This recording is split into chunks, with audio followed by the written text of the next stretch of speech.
हे जे दिवस चालू आहे हे बलिदान दिवस आहे, हा बलिदान मास आहे. 42 हे जे 42 दिवस आहेत, कमीत कमी या दिवसात तुम्हाला ज्ञान असलं पाहिजे की या दिवसांचा अधिकार काय. तुम्हाला जगायचं कळलं रे. एकदा इतिहास वाचा, एकदा शिवराय वाचा, एकदा शंभूराजांचा ज्ञानोबा, एकदा तुकोबांचा जगाई मुक्ताई वाचा. काय पडतं तुमच्या? औरंगजेबाचे जर सिंहासनचा, त्याच्या संपत्तीचा विचार केला, हिंदुस्थान म्हणजे त्याच्या सिंहासनचा 1/3 भाग होता. अखंड हिंदुस्थान त्याच्या संपत्तीचा 1/3 भाग होता. एवढा श्रीमंत औरंगजेब होता. शिवरायांच्या निधनानंतर त्यांना वाटलं, शिवरायांच्या निधनानंतर त्याला वाटलं, इनका तो मसीहा गया इनको कौन वाली है, इनका तो मसीहा गया इनको कौन वाली है, कुछ दिन की बात है दक्कन पैरों के नीचे होगा, कुछ दिन की बात है दक्कन पैरों के नीचे होगा. सपना औरंगजेब का हिंदुस्तान मिट्टी में लेने का पूरा होगा. बहुत गुरूर किया इन मराठों ने हम पे, अब देखेंगे. असं स्वप्न बघणारा औरंगजेब 9 वर्ष रडत होता. किती वर्ष? 1 नाही, 2 नाही, 3 नाही, 4 नाही, 9 वर्ष रडत होता. ताकद लक्षात घ्या तरुण मंडळी. 9 वर्षात शंभूराजानं एकही गड किल्ला मुघलांच्या हाती लागू दिला नाही. ही ताकद त्या हे शंभूराजे इतके ताकदवर, बुद्धिवंत, निष्ठावंत, विचार कौशल्य असणारं व्यक्तिमत्व मुघलांच्या हाती लागलं कसं? आजच्या सध्या कुणीतरी 2-4 धर्माला कलंक लावला, 2-4 पैशासाठी, 2-4 जमिनीच्या तुकड्यासाठी धर्म घाण टाकला. माझं शंभूराजा मुघलांच्या हाती लागलं. जे आजचे 2-4 करतात तेही पहिलं कुणीतरी केलं तर एवढा ताकदवर राजा मुघलांच्या हाती लागलाच नसता. माझ्या माऊलींच्या साक्षीला असणारा तुळापूर तीर्थक्षेत्र, संगमाच्या ठिकाणी बांधलेले शंभूराजे, साखर गंगाने बांधलेले शंभूराजे. अरे त्या साखर गंगालाही वाटावं, चुकलं आमचं, ज्यांना बांधलंय आमच्याने, आमचा अधिकार नाहीये तेवढा. पण काय सांगावं, अहो त्याने मारावं, त्याच्या डोळ्यातून पाणी यावं, इतका त्रास शंभूराजांना द्यावा. मारणाऱ्यांना सांगावं, जहापना माफ करना, छोटी मुंह बड़ी बात कर दूंगा, जहापना माफ करना, छोटी मुंह बड़ी बात कर दूंगा.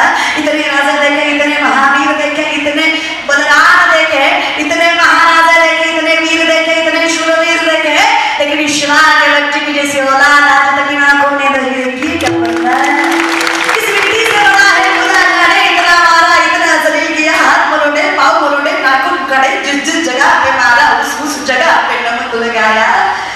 कि क्या बात कि वो मुंह से एक बात निकल गई. 3 प्रश्न विचारले फक्त शंभूराजांना. सारा जगह खजीना किधर है, जिन लोगों ने हमसे गद्दारी की उनका नाम और इस सल्तनत को सरा. शंभूराजांना एकही प्रश्नाचं उत्तर दिलं नाही.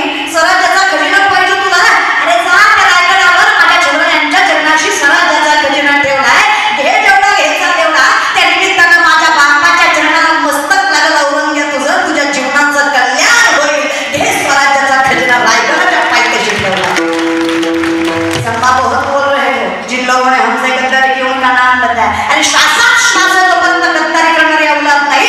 जे माझ्या मातीसाठी लढले, तो धर्म, पंथ, जात, कुळ, गोत्र कुठलंही असू द्या, जे माझ्या मातीशी निष्ठावंत राहिले ते माझेच भाऊबंद.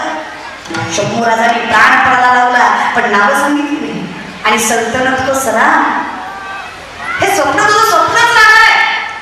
औरंगजेब संभा बात मान लो, जिंदगी से हाथ का ना बैठो, इतिहास कहेगा जीत कर भी हार होगी.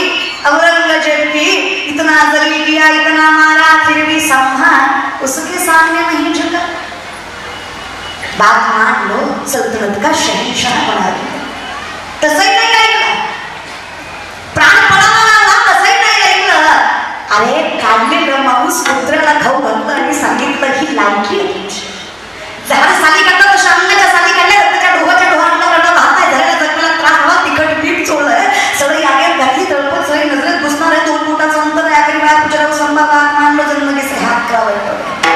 अरे मृत्यूला घाबरणारी औलाद आमच्या हिंदू धर्माची नाही, काळाच्याही मस्तकावर तांडव करणारे जात आहे. अरे रक्त एवढं श्रेष्ठ आहे, जिंदा शंभूराजाच्या रक्ताचा थेंब सांडला, तिथं नवीन शंभूराजा उभार टाकल्याशिवाय राहणार नाही.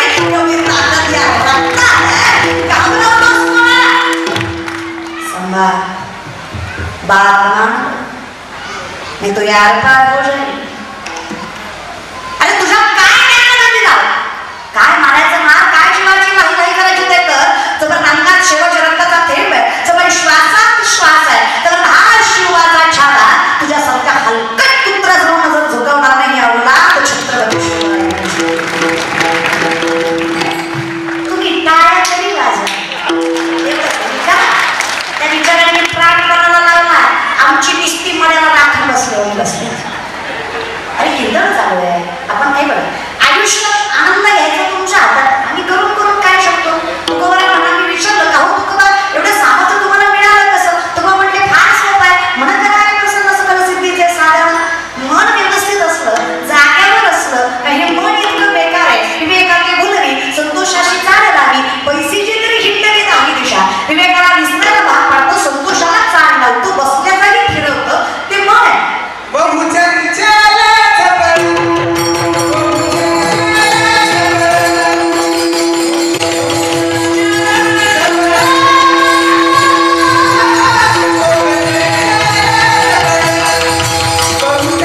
तो व्यक्ती कधी आपत्कालीन मरणाने मरत नाही, तो फक्त नियतकालीन मरणाने मरतो. ही ताकद त्या तुळशीच्या कंठाच्या माळेमध्ये असते. नाही मरत लल्लाटी जे लिहिले न पुसेना काही. 5व्या दिवशी सटवी माझ्यावर जन्म मृत्यू लिहिते. कितव्या दिवशी माहिती तुम्ही तरी बोलावे. हे तर काय विरोधी पक्षातल्या नेते म्हणूनच बघायचं. तुम्ही तरी बोला खरं की नाही. 5व्या दिवशीच माझ्यावर सटवी आयुष्य. म्हणून जुन्या बायका 12 दिवस तरी लेकराचं तोंड जगाला दाखवत नव्हतं. बारशालाच लेकरू दाखवायचे. येड्याला होत्या ते. तुम्ही पैसे आले, तुम्ही लेकरू जन्माला की तिसऱ्या सेकंदाला फेसबुकला पोस्ट टाकता. बेबीच को सबस्क्राईब खरे दादा तुझंच खरे. काही गोष्टीला नियम असतो. बिंदास सोशल मीडिया बिंदास्त वापरायचा. आपले धर्म, आपले समारंभ, आपले सण, आपल्या परंपरा, आपल्या संस्कृत्या बिंदास्त टाकायच्या. कोणाला घाबरायचं नाही, काही नाही, काही नाही. पण ज्या गोष्टीमुळे आपल्या संस्कृतीला इकडे तिकडे लागेल तसं नाही टाकलेलं आपल्यासाठी चांगलंच आहे. धर्माचं पालन करणे पाखंड खंड नाही. याच्या मागणे का बीज वाढा लावायला जेवढं जमेल तेवढं चांगलं करूया. की नाही म्हणून माऊली म्हणतात अगदी त्याच लिहिण्याप्रमाणे, त्याच अक्षराप्रमाणे तुम्हाला जगवायची ताकद त्या पांडुरंगाच्या तुळशीच्या माळेमध्ये आहे. त्या कपाळाच्या गंधामध्ये आहे. कपाळामध्ये जो गंध लावला जातो इथे चेतनाशक्ती असते माणसाची. चेतनाशक्ती, इथून पॉझिटिव्हिटी निर्माण होते, सकारात्मक भावना निर्माण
आम्ही त्याच्या